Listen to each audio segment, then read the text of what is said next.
when you think of the Prime Radiant, like breaks down dimensions, are they still happening at the same time? It could be that the timelines weren't playing simultaneously the way that we thought.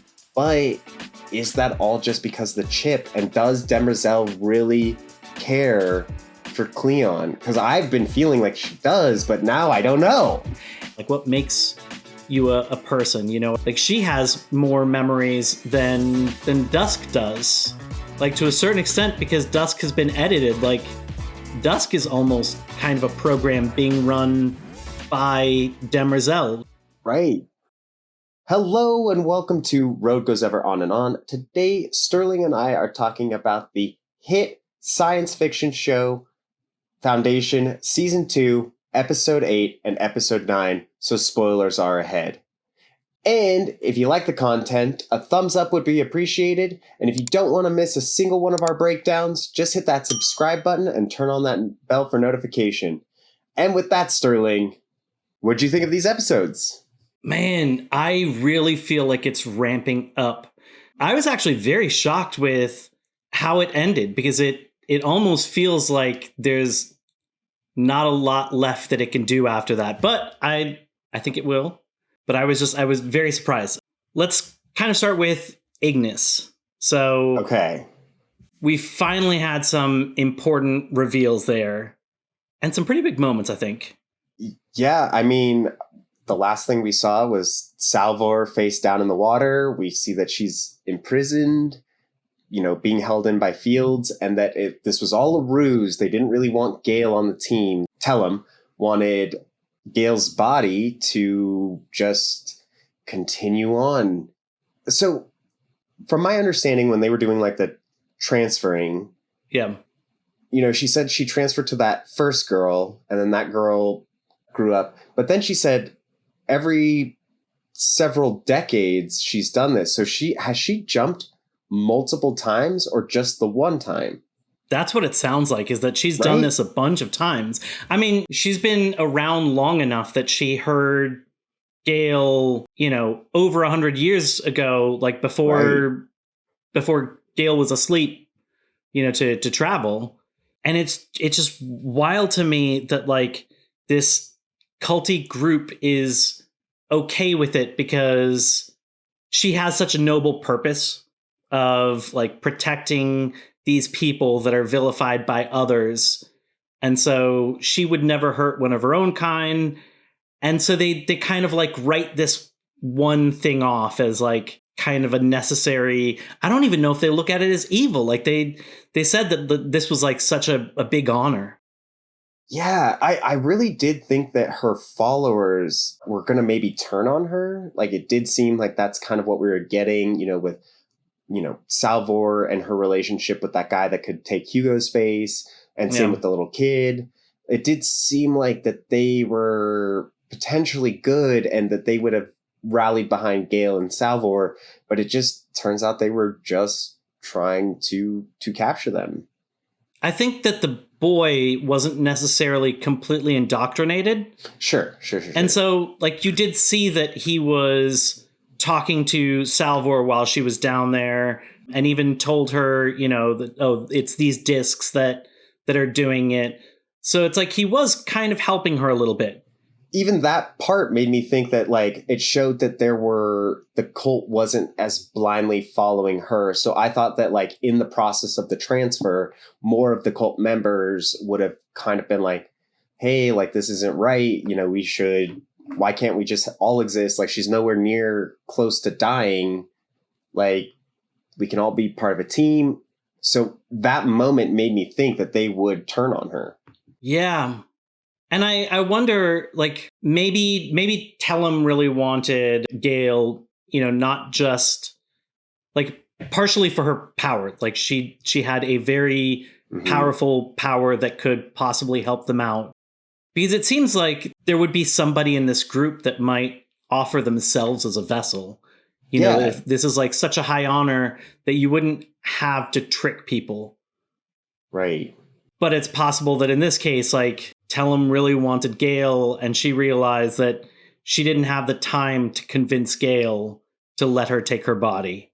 Right. Or if she stayed and spent more time with Gaal, Gaal's powers could have developed even further to help not let her transfer it. Like she kind of wakes up to this idea of like, oh, maybe I have enough power and like, then beats Tellem. So it wasn't worth the risk of like keeping her around and like allowing her to even get stronger in her abilities. Yeah. And I love how Tellem's big kind of like FU moment ended up working against her, where she was trying to imprison Gaal in her own mind, and so it's like she saw like the regrets of her dad, leaving her family, leaving her family's beliefs, and then Tellem throws her in the future as this like other regret that she has, that she's not going to be able to save Salvor. Right. And that totally ended up working against her because she didn't realize how terrifying the mule is. Right. It seems like that potentially is a two-way connection, kind of like the like seeing into the future, that if you were sighted that you could, or maybe it's just somebody as strong as the mule, that it kind of felt like he could see back at her. Right. He called her out. He said, get over here, Tellem. And that felt like also when Gaal first looked at him and that he was kind of like, I know you're looking at me from the past. You can't hide from me. I am inevitable, essentially. And so the fact that he could see Tellem, I think that she was genuinely afraid when that happened. As Tellem as being as strong as she was, I think that is ultimately what was able to cause her to falter enough for them to win. Right. Now, I thought it was cool, and from my understanding, that it does seem like either what is happening on Ignis happened a little before like Harry called for Hober Mallow. Yeah. So I don't know if this is just considered like a time thing of like what is happening on Ignis happened before what happened on Terminus. When you think of the Prime Radiant, like breaks down dimensions, are they still happening at the same time? And especially like with the vault, like I know time is weird there. They almost convinced Hober Mallow that he was in there for 3 years when it was like just one day, but it still felt longer than he was actually in there. So is it just a warp of time that like, oh, now she got the information of Hober Mallow, or did those events actually happen before? I don't think the time is that big a deal because of how little of like actual like importance is happening between them. But right. I did think it's cool that like that we know where the request for Hober Mallow came from. Yeah, because that didn't make sense that he would be able to see that. And so that was a nice kind of explanation. I don't know. It can go either way, at least right now, based off the way that they kind of showed it. It could be that the timelines weren't playing simultaneously the way that we thought. Like just because they were showing it in this order doesn't mean it happened in this order. Yeah. So there's definitely that possibility, and that there's nothing weird timey-wimey going on. They just like showed it in an interesting order to kind of like keep tensions high. But then there is the very real possibility that, because the Prime Radiant deals with like extra dimensions, that maybe through folding time as one of those dimensions, that could allow for some weird things like that, where, the future could affect the past or something along those lines.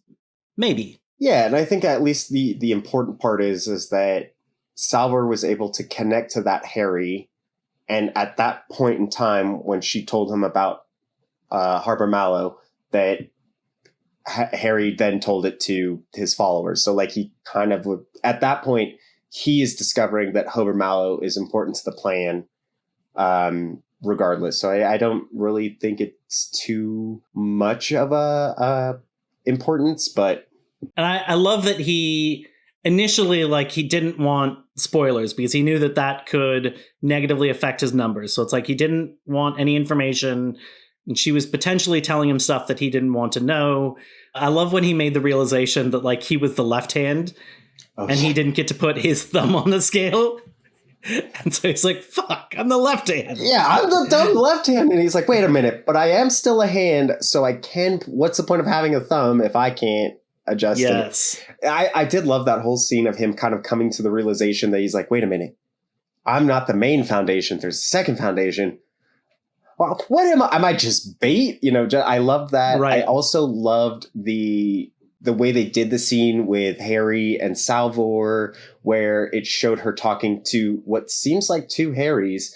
And, not like she's literally talking to two Harrys, but like because of the reflection, it was like her reflection was 1-to-1 and his was 2-to-1 to her, reflecting that there is a second Harry out there, which we did have confirmation that Harry is alive. I don't know how he's alive, especially since Gaal felt him drowning. Right. But he is alive somehow. I'm sure they'll explain it or hand wave it away. But either, they didn't really even explain how he's alive the first time. So at this point, I accept it. Yeah. And he comes to the rescue at the perfect time, because it did feel like, how are they going to get through this? Like, it didn't feel like they could escape the situation. And when he came in and clobbered Tellem and then flippantly remarked, I never liked her. Yeah, I didn't like her either. Anyway, which is true. He was pretty on the defensive with her from the beginning. Yeah. I wonder if he had some kind of knowledge of this possibly going on and, like usual, withhold stuff for certain reasons. But this season does feel a little jokier than the previous seasons. Like, I don't feel like there were moments where Harry might be glib like that, or entire characters that are almost like Brother and Hober Mallow kind of feel a little bit like comedic relief. Yeah. And I know that like Polly Hugo too. Could definitely be, and Paul, yes. Yeah. Like, I do know that like Hugo could add some levity, but I didn't feel like there was quite as much comedy in the previous season. A little bit more quips, which I do actually like that aspect of it. It does seem like the first season felt very like all business. Yes. Like, it was just very serious what's happening. Hopefully we survive first crisis. And this one, it does seem like, yeah, there's a second crisis, but like, we got to laugh at the face of it because, if you're not laughing, you're crying. It does feel like this, I thought the previous season was great, but it does feel like this season has potentially improved in many ways. Like the fights are better, whether it's like the in-person fights, the like space battles are surprising, like the ability to kind of imbue comedy in this. I think the kind of like surprising directions that the story takes. Mm-hmm. I think the first one, it was a little bit more clear what the setup was and what we were going to deal with. And this one, it was a little bit more of like, where's this going and how are things going to connect? Yeah. So for those reasons, I think I very much enjoy this season, even more than the last season. Yeah, I am definitely enjoying it more. It has felt more action. I know I was kind of complaining about a lot of new characters because it felt like things felt maybe a little less important. But by this episode, I feel like the main new additions like Hober Mallow, Constant, and Bel Rios, and his love, I think they all have had really satisfying arcs and well paid off of like what they're trying to accomplish, what they're doing. Even Becky, I felt was important to the story, but also very heartbreaking. I feel like they could more easily get away with that because Becky looks so scary, so it's not like a dog. Like there's a rule in Hollywood, which was surprising that like John Wick broke it. Like, you don't kill dogs in movies. Right. And so like I feel like they could get away with this because, Becky seemed scary, but then like they did have like good character growth with Becky. Mm-hmm. And I liked the whole inclusion of Becky because I remember that those were a creature on Terminus that were a huge threat that eventually ended up not teaming up, but like Salvar helped one. And then there was a little bit of benefit there in the first season. So it was nice to see that maybe the people of Terminus have learned to live side by side with these and even domesticate them, which is pretty freaking neat. Absolutely. So let's talk a little bit about Trantor. Okay, Trantor. And, you know, especially since we're dealing with like Becky on Trantor. Yes. Demerzel's story. Wild.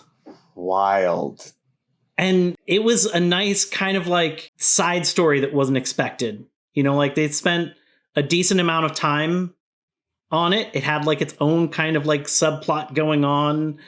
I really liked it. I did too. I feel like we learned a lot. It seems like she has been true Empire and just controlling the Cleons. I think that we asked early on, like, why would Demerzel be shacking up with Day? And she was literally doing it to manipulate him into trying to be a different version of himself, which he still was. Yeah, and we also were asking of like, or mentioning that it did seem like she was driving a lot of decisions. Right. You know? So I really loved, you know, the scenes with her kind of like being split into all the parts. First of all, she did amazing acting without being able to move. Yeah. Really incredible, like the emotions that she had to express with like such limited ability to be able to kind of like do that. I did feel like her stories reminded me a little bit of like the 1001 Nights. Mm-hmm. You know, there's like the Arabian stories where it's like the whole thing was the ruler of the kingdom, I think, would kill his courtesan like the next day or something like that. Mm-hmm. Or it would kill them that night, like every single one of them. So she knew that she was going to be killed, and so she would start a story, and then she would say, "I'll finish it tomorrow," and then she would finish it tomorrow, and then she would start a new story. And she, you know, apparently told like 1001 stories until he finally was in love with her, and she didn't have to do that in order to stay alive. But it kind of felt like that, where it's like Demerzel used these stories at first just to like lure him in, but then at one point was like using them to like make him love her. So it's like at first it was like to catch him, then it was like to hopefully get him to release her.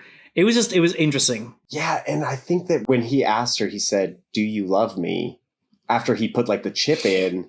I know. It's like we never really get to know. So like, you know, she mentions it that it's like a prison where it's like she's free to like stand by the throne, but like the difference of the prison of being separated in a bunch of parts to the prison now, you know, it's basically impossible to see. And so now that when we saw the first Cleon add that thing where she, you know, can't hurt Cleon, she can't disobey him, and she has to love him. Like, does she? Like, it has felt like when we have watched her, and it seems like a lot of her moves have always shown that she does care for the Cleons. Like when last season we see, you know, she takes the old one, the old Dusk to go, she brings in the new Dawn. Right. And there was like really emotional beats of like her feeling very motherly to both of them and like helping Dusk go through the next part.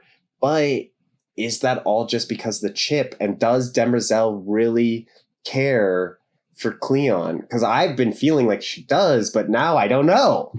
It's really hard to tell. Like it could potentially be both, you know, like she could dislike this Dusk, or actually with just Cleon, because this was like Cleon before there was Day Dawn Dusk, you know, she could harbor ill will to this Cleon because of like the prison that he's put her in.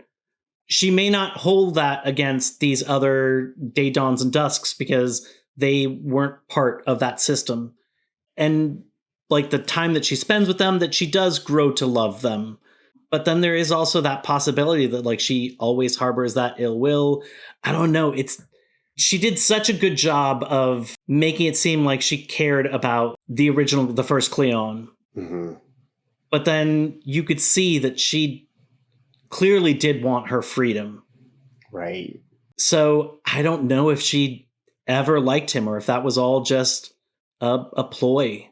Right. So when she said, I thought betting you would help, curb the problems that I thought, but I was wrong, basically saying wrong.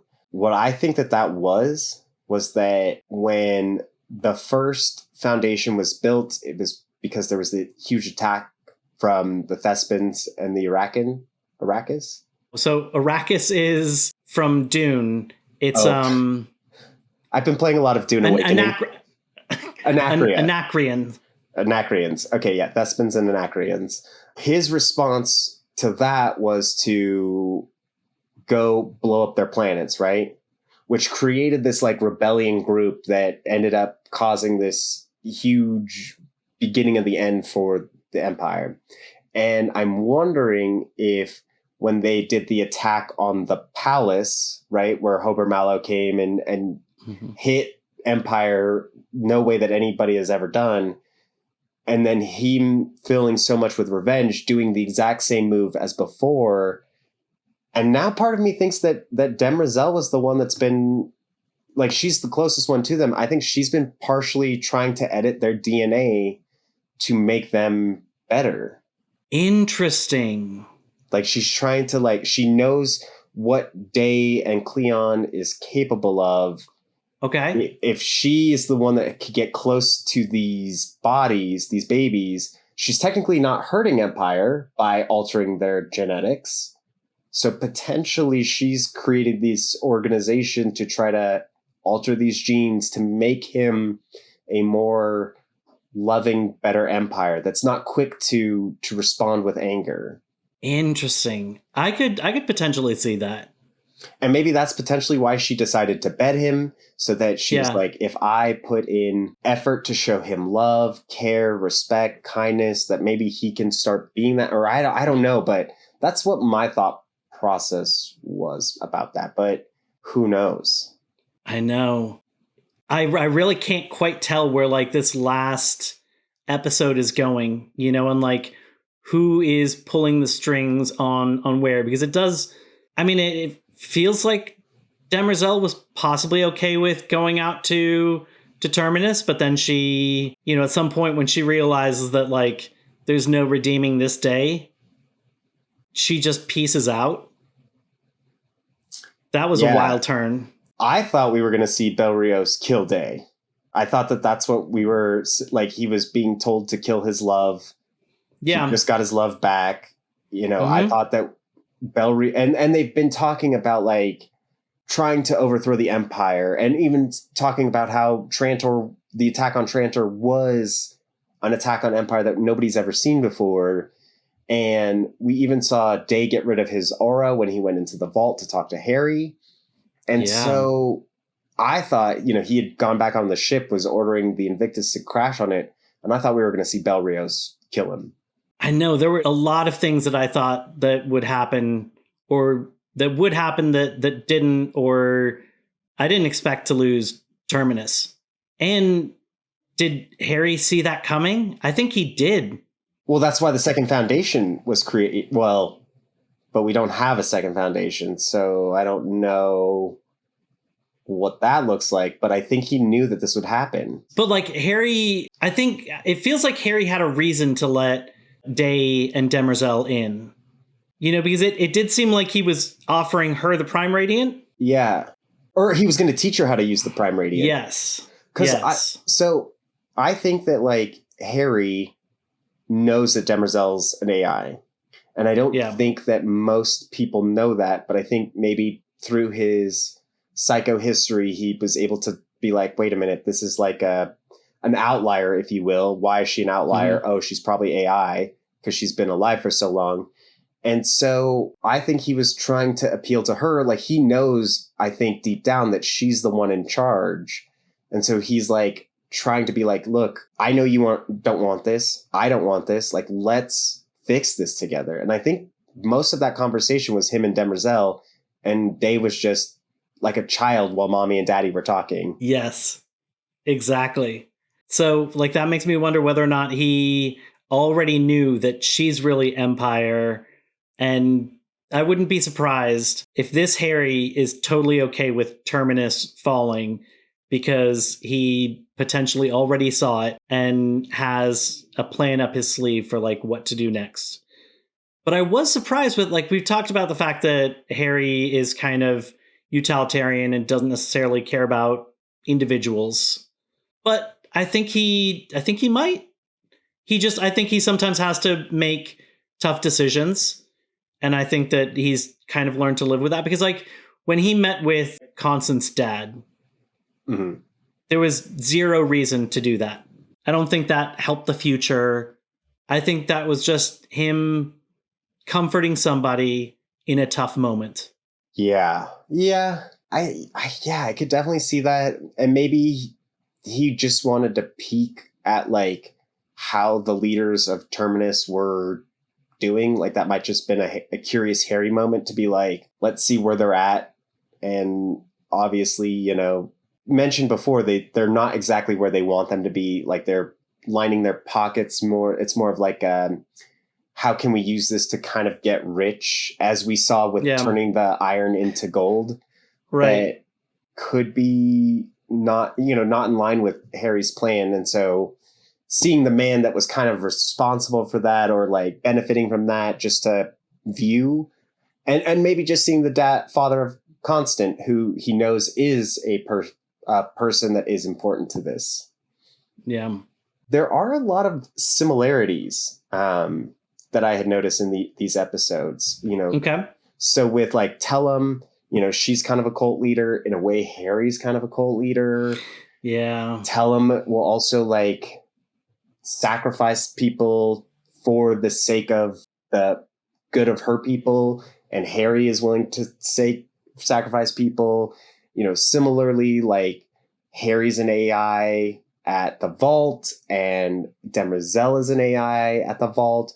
You know, I could even see like there's a point where Harry mentions that like these disciples of Day in a way, but there are also so many disciples to Harry. Like just a lot of similarities between these characters. And, you know, I thought it's really, especially the last episode 9, I think it really hit home a lot of these similarities.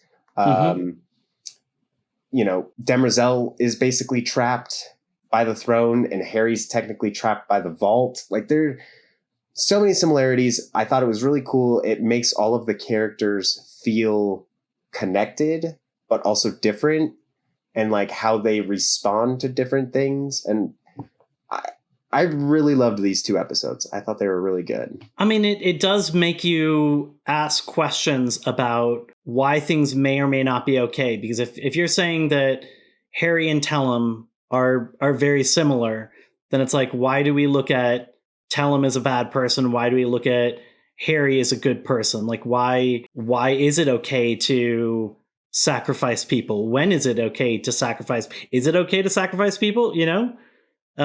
Should they have knowledge of it? Like, should they be able to like make that decision themselves? It does kind of make you ask those questions. You know, it does, you know, like why do people do things? You know, it does seem like the people in Tellem's group, are they brainwashed? Is that why? Or did they knowingly kind of make that decision of like clear mind to basically kind of sacrifice Gaal? Same thing with like the people of the Foundation. Like, they seem to at least be like somewhat in on it, of like knowing that it is science and not really magic. But then they also are saying things as if they're almost like Bible verses. Right. You know, so it does kind of seem like they're somewhat indoctrinated.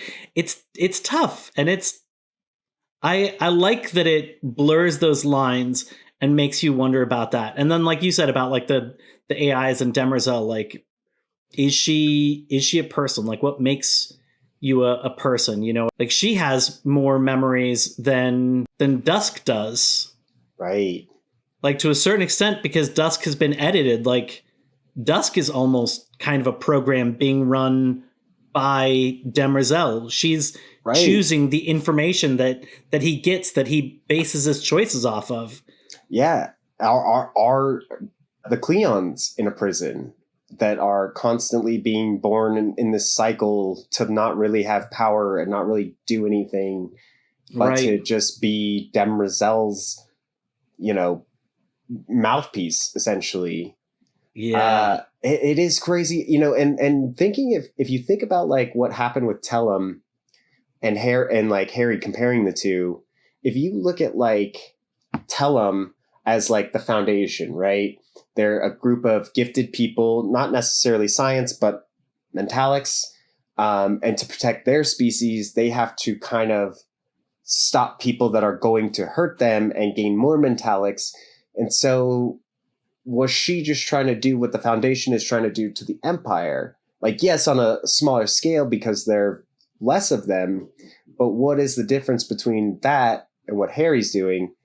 It's very, very minimal, in my opinion. I think the difference is that Harry's doing it for the benefit of everybody. He might have groups in order to accomplish that. So he might have his Foundation group that is helping him accomplish that goal, and, you know, Empire that's potentially going to come and try and like shut him down. But in the end, I think it's not really us versus them for Harry. Mm-hmm. It's like he's doing this for everybody. Versus, I think that, you know, Tellem and her group, it's we take care of each other. The rest are different. Now, they still feel the pain of others, so I don't think that they're like going out trying to just like kill people that aren't them. Mm-hmm. But I think that they are much more okay with it, like with Harry's death, where it's like, look, he's going to be a problem to our society. Easiest thing to do is just to kill him because he's a them. So like that's, I kind of think is the difference. I could see that, but then I could also see that, like, you know, Harry's trying to prevent a state of barbarism that humanity is going to go through. And so, like, on a huge scale, a ton of humans are going to die. And I think that you could also look at Tellem's cult as an escape of barbarisms for the Mentalics. So, like, they're already living in that state of barbarism. And so her idea is to, like, if we can get stronger, we can... Granted, I do feel like she has, like, more sinister motivations. Like, it does feel like she would try to wipe out anybody that was trying to stop her. Or, you know, I think that she would be fine if no people that weren't Mentalics were just all wiped off the face of the Earth, or the solar system, or galaxy, whatever you want to call it there. But I do think she has a little bit more sinisterness to her. But then also, like, if Harry had everything planned, he kind of planned for this first Foundation and Terminus to be destroyed at some point. Right. And withholds that information from the people that would very much like to know that their demise might be coming. And, you know, I'm glad we got the Invictus back. I did mention that I thought it was a bummer that we didn't have more about that, which... I feel like it was a very satisfying, and even in Day scoffing at it, like, who cares? It's like an old ship and they've got a couple like beater cars that they're going to come at us. We have a whole armada. Yeah. I'm not worried about it. But then also, like, the consequences of what has now happened, it seems like Terminus is gone forever. It definitely seems like it. Although the whole planet didn't collapse, just like most of where the Foundation was. Are you sure? Did the whole planet collapse? The only thing that made me... So I think it's very vague. It looks like a huge part, like the Invictus went on to that side. Yeah. But also it did seem like Bel Rios was like, are you on the dark side of the planet so that we can... So you can save. But there was a moment that after the Invictus had crashed, when we were looking at the viewport from where Bel Rios was standing, and it did look like the planet was floating in chunks. I don't know, maybe it was just a piece of it or not, but I kind of took it as the whole planet was destroyed. And what does that mean for the vault? Is the vault gone? Right. I don't know. I do think that Harry planned for this one way or another, whether or not like his intention was to lure Day there, knowing that Demerzel would come with and that like he can somehow work with Demerzel, or if he's got, a secret setup on like the other side of the planet and you wouldn't be able to detect that heat signature because it wouldn't show through the planet. So whether or not there's like something over there is a possibility. I do think that Hober Mallow still has tricks up his sleeves. Literally. Because there's two things that I think. One, they brought up his little bracelet again. Yeah. And so that's a callback to let people remember it so that when it gets used in the next episode, you'll be like, oh, that's how. I think he's going to be in an impossible situation. Right. And he's going to use that. I don't know how or why. I almost thought that he was possibly going to use it on Empire to switch him with somebody on the planet. As like a big FU. That's what I thought for a moment up until I saw that wasn't the case. And then he's got that thing from the spacers. Right, that they never talked about. And that clearly, I think, is going to come back. Yeah, and he was like, never had he seemed more like, don't mess with it, like, it's fine, like, which makes me feel like the spacers maybe did make a deal with him, and that they're going to maybe deactivate all their ships and maybe leave Day out there at the Outer Rim, because Demerzel has left. Belrios is there still, but I could see the spacers just abandoning Day out there. Yeah. And then maybe if Day is still alive, you can't decant a new one without killing the old one first. Okay. Because then it might create something. Yeah. I mean, I don't know. We'll see. But with that, I think our journey has come to an end. Thank you folks so much for joining along. Come back next week as we finish Foundation Season 2 with its finale, and then get ready for us with Foundation Season 3 right after that as it comes out live. But until then, I'm Mark. This is Sterling.